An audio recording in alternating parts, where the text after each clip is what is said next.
Merci d'avoir choisi Sud Radio. Patrick Roger est avec nous pour l'interview politique du jour avec Olivier Dussopt, ministre du Travail, du Plein Emploi et de l'Insertion. Bonjour monsieur.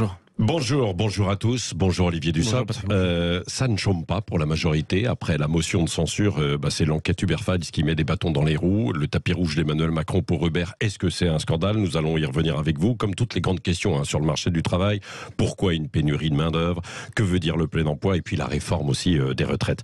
Alors Olivier Dussopt, au boulot. C'est ce qu'a dit hier Elisabeth Borne après le rejet de la motion de censure, donc déposée par la NUPES. Qu'est-ce que vous retenez, vous, de cet épisode? Que votre véritable opposition, c'est Jean-Luc Mélenchon? Jean-Luc Mélenchon n'est plus député, il faut le rappeler, il n'a pas osé se présenter, donc il n'a pas été élu. Ce que je retiens de cet épisode, c'est que c'est une motion de censure pour rien, qui a fait perdre à l'Assemblée quelques heures pendant lesquelles nous aurions pu travailler utilement pour les Français. Ce que je retiens aussi, c'est que c'est une motion de censure qui n'a pas fait le plein des voix à gauche. Et je salue les 6 députés socialistes qui ont fait le choix de ne pas voter. De ne pas voter cette motion de censure, et en faisant cela, ils ont finalement maintenu vivante une petite flamme au sein du groupe socialiste qui est celle de la responsabilité. Et après ça, est-ce que vous pourriez quand même trouver des compromis parfois avec la NUPES? Oui, il y a un certain nombre d'élus de gauche, je pense notamment à des élus socialistes ou écologistes, communistes, avec lesquels nous pouvons travailler. C'est plus compliqué avec la France Insoumise, qui ne s'inscrit pas dans un cadre de travail, qui ne respecte pas l'institution dans laquelle ces députés siègent, et qui privilégie l'outrance, alors que nous sommes sur l'urgence et la réponse aux Français. Mais l'Assemblée est ce qu'elle est. Ils sont à la limite de la légalité, vous, le ministre du Travail? Pourquoi parler de légalité? Enfin, ils sont dans une outrance.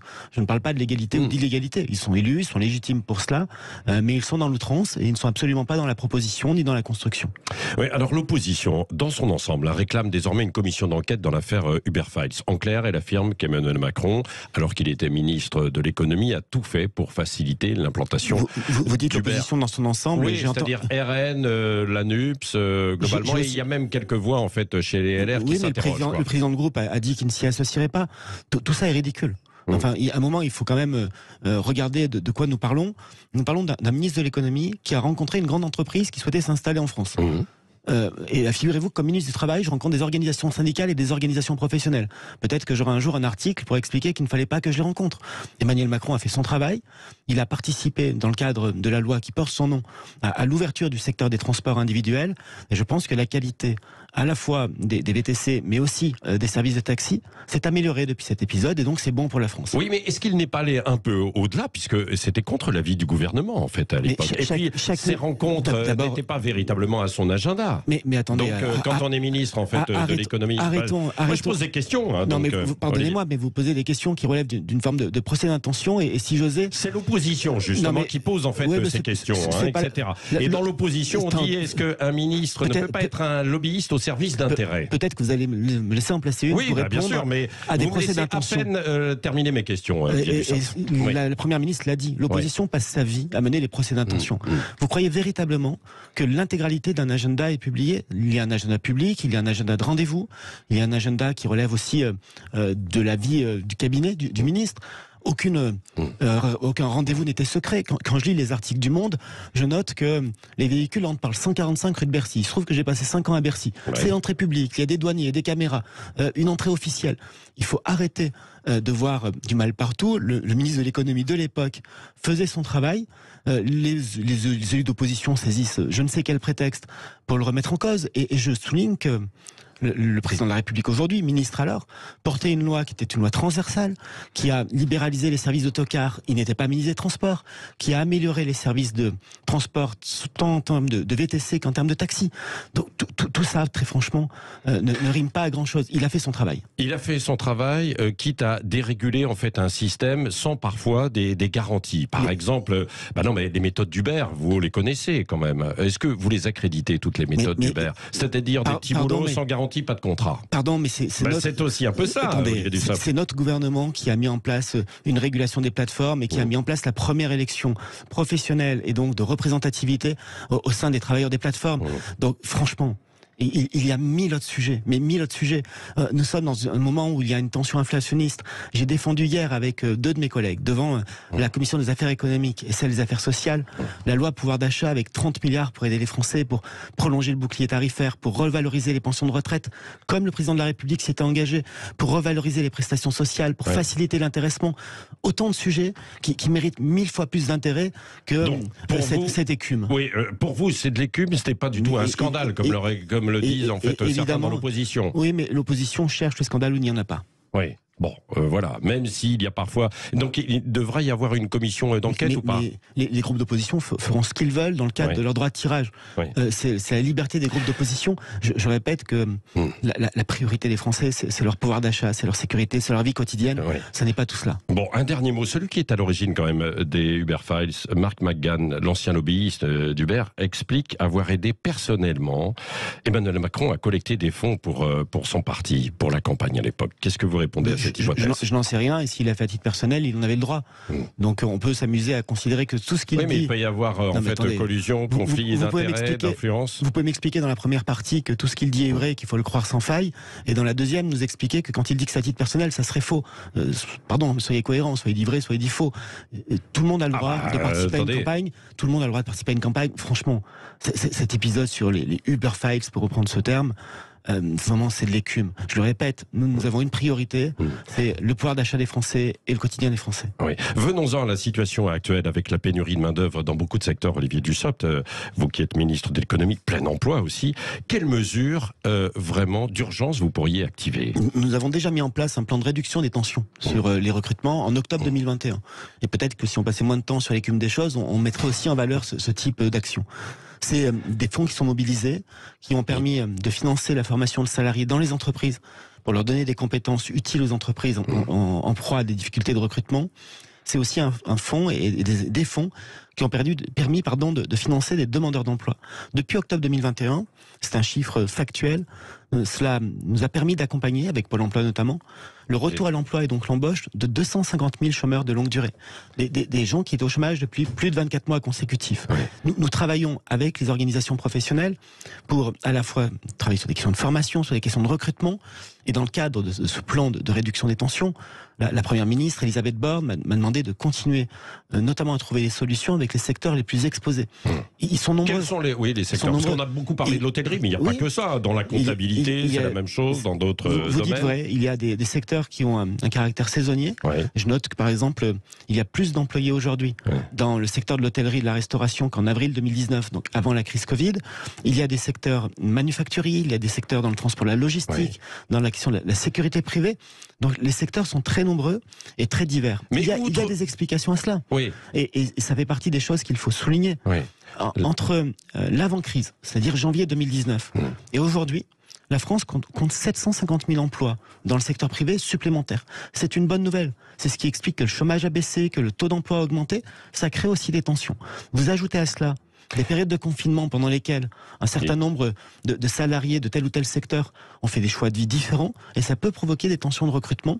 Donc aujourd'hui, nous mobilisons tout pour permettre à la fois de faciliter les recrutements, pour permettre aussi de ramener vers l'emploi des hommes et des femmes qui en sont plus éloignés, et puis pour accompagner les chefs d'entreprise qui eux aussi recrutent des publics plus éloignés. Est-ce que ces gens ont véritablement envie de revenir vers l'emploi traditionnel? Parce qu'il y a des problèmes parfois de salaire. Certains disent non, je n'y vais pas, je ne gagne pas suffisamment. Je crois que oui, je crois que l'essentiel. Je crois que l'essentiel du temps, les gens veulent travailler et savent qu'ils ont un intérêt à travailler. Pour notre part, nous faisons en sorte de revaloriser les revenus du travail.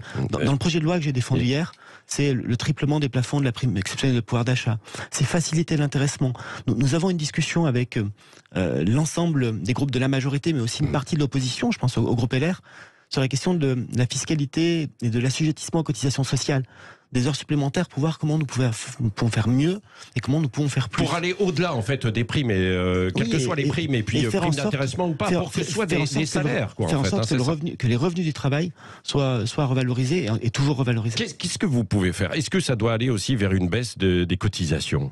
Vous savez, les cotisations au niveau du SMIC sont déjà à zéro pour les cotisations patronales, à l'exception de la CSG et la CRDS. Il reste les cotisations salariales, et les cotisations salariales sont considérées par le droit comme des revenus différés qui relèvent du salaire et donc elles ne sont pas modifiables. Ce que nous faisons dans le cadre du travail sur les cotisations ne concerne pas les salariés dans le texte de loi que j'évoque, ça concerne les travailleurs indépendants. Avec ce texte, s'il est voté bien évidemment, nous allons baisser les cotisations maladie en l'occurrence, des travailleurs indépendants pour 80% d'entre eux. Et par exemple, un travailleur indépendant qui se rémunère au niveau du SMIC va avoir un gain de 550 € par an avec cette baisse des cotisations maladie. C'est ce que nous pouvons faire pour améliorer le problème bien souvent est sur des classes intermédiaires aujourd'hui. C'est pas que le SMIC, bien sûr, vous le savez. Et donc c'est là où il faut agir. C'est aussi là que les dispositifs d'intéressement, que les dispositifs qui permettent le triplement de la prime exceptionnelle de pouvoir d'achat, qu'on appelle parfois la prime Macron, sont des dispositifs qui sont utiles. Oui. En 2021, les entreprises qui ont signé des accords d'intéressement ont versé aux salariés concernés 21 milliards d'euros. En moyenne, c'est 2 000 € par salarié. C'est loin d'être dérisoire. Est-ce que ça passe aussi, Olivier Dussopt, par une révision des règles d'indemnisation du chômage ? Nous l'avons déjà fait. Nous l'avons déjà fait et la réforme de l'assurance chômage qui a été portée par ma prédécesseur Elisabeth Borne a été décidée en 2019. Sa mise en œuvre a été décalée parce que nous étions dans des périodes de confinement. Les règles telles qu'elles ont arrêté, qui ont resserré le dispositif, sont valables jusqu'à la fin du mois d'octobre et nous travaillons pour voir comment sur des délais plus courts, etc. Il faut continuer en fait dans ce sens. Il faut d'abord faire une évaluation de cette première réforme. Parce que ça, c'est un frein à l'emploi ou pas ? Mais attendez, je le répète. Nous avons déjà modifié ces règles. Oui. Nous avons modifié ces règles et l'application des nouvelles règles a été décalée après les principales périodes de Covid, par nécessité évidemment. Et donc faisons d'abord un point sur l'utilité de ces nouvelles règles. Elles sont utiles, elles facilitent les recrutements, elles facilitent les incitations à l'emploi, mais nous avons quelques mois de recul seulement. Oui. Donc prenons le temps de cette évaluation. Quel est le calendrier alors ? Quand est-ce que vous allez faire un point précis ? Non mais est-ce qu'il y a un mois précis ? Non mais vous avez dit on va faire un point, mais quand, c'est-à-dire à la rentrée ? Je vous ai dit il y a 2 minutes que ces règles étaient en vigueur jusqu'au 1er novembre et que nous travaillons pour voir comment les prolonger. Après, en fait, c'est ça. Nous allons faire l'évaluation avant et nous travaillons pour voir comment les prolonger. Et sur la partie en fait RSA, où en est-on en fait aujourd'hui ? Vous savez que ça a été l'une des polémiques de la campagne. Oui, ça a été d'ailleurs une fausse polémique, mais peu importe. Ça fait partie des objectifs que nous avons. Notre objectif est très simple. Et le président de la République l'a rappelé lors du meeting de l'Arena. Le RSA est un droit inconditionnel. Si vous n'avez pas de revenus, vous avez droit au RSA. Par contre, il y a une contrepartie. Cette contrepartie, c'est de participer à des activités d'insertion. Et pour que ça tienne, pour que ça marche, il faut d'abord que, au niveau de l'État, avec les collectivités locales, notamment les départements qui ont en charge l'insertion, nous puissions être certains que partout sur le territoire, il y a une offre d'activité d'insertion. Je ne parle pas de travail obligatoire, je ne parle pas de travail imposé, je parle d'activité d'insertion. Ça peut être de la formation, ça peut être des stages. C'est principalement de la formation d'ailleurs ? C'est de la formation, c'est de la remobilisation, c'est des stages, c'est des périodes d'immersion en entreprise. Et donc, il faut qu'il y ait une activité d'insertion, une offre d'insertion partout sur le territoire. Ouais. Et effectivement, lorsque nous aurons la totalité de cette offre sur tout le territoire, dans ce cas-là, si vous ne jouez pas le jeu de la contrepartie, vous pouvez être sanctionné. Nous faisons les choses par étapes et nous veillons à ce que le RSA, il y a à la fois le S de solidarité, mais aussi le A d'activité. Olivier Dussopt, vous allez être aussi en charge de la réforme des retraites. C'est l'un des grands dossiers de ce quinquennat, a priori en tout cas. Quel calendrier prévoyez-vous ? Nous l'avons dit et répété, les concertations commenceront après l'été et nous verrons avec les organisations syndicales à la fois comment établir un constat partagé. Je crois qu'il peut être assez largement partagé. Vous voyez la méthode, quoi. À la fois sur le manque de justice du système, sur son manque de lisibilité, sur son déficit aussi. Nous devrons aussi fixer des objectifs, et là aussi des objectifs peut-être partagés. Faire en sorte que la retraite minimale pour une carrière complète soit plus élevée. Ouais. Le président de la République s'est engagé à 1 100 €, soit 85% du SMIC. Faire en sorte que les polypensionnés ne soient plus sanctionnés. Faire en sorte que la pénibilité soit mieux prise en compte. Puis après, il faudra trouver des solutions pour financer tout cela. Et l'âge de départ ? Ça fait partie des solutions, ça fait partie des pistes de solutions. Mais là, aujourd'hui, vous êtes encore sur 65 ans la Première ministre l'a dit il y a maintenant quelques semaines. En disant mais c'est vous le ministre du Travail, là, aujourd'hui. Qu'il n'y avait pas de totem, qu'il n'y avait pas de tabou.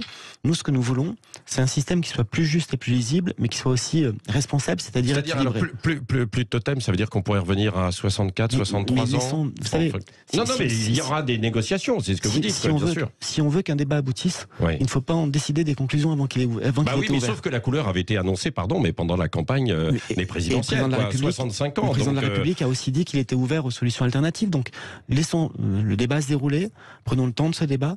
Je le répète, si vous lancez, si vous ouvrez un débat en donnant les conclusions avant qu'il soit ouvert, ça n'est pas un débat. Oui. Un mot sur la canicule en ce moment, Olivier Dussopt, et donc la chaleur en fait au travail, notamment sur les chantiers. Est-ce que vous avez fait passer des recommandations ? Les recommandations sont en train d'être passées évidemment par l'ensemble de nos services. Je serai demain matin justement sur un chantier avec des organisations professionnelles pour rappeler à travers cette visite et à travers des messages que les entreprises doivent prendre des dispositions pour protéger leurs salariés. La plupart le font. Quel type ? C'est par exemple sur un chantier des horaires décalés, c'est veiller à ce qu'il y ait une bonne hydratation, c'est faire en sorte de respecter un certain nombre de pauses. Il s'agit de bon sens et de protéger les Français. Oui, on vous a déjà signalé des incidents, des difficultés parfois, non ? Pas plus que d'habitude et pas de manière particulière à ce stade.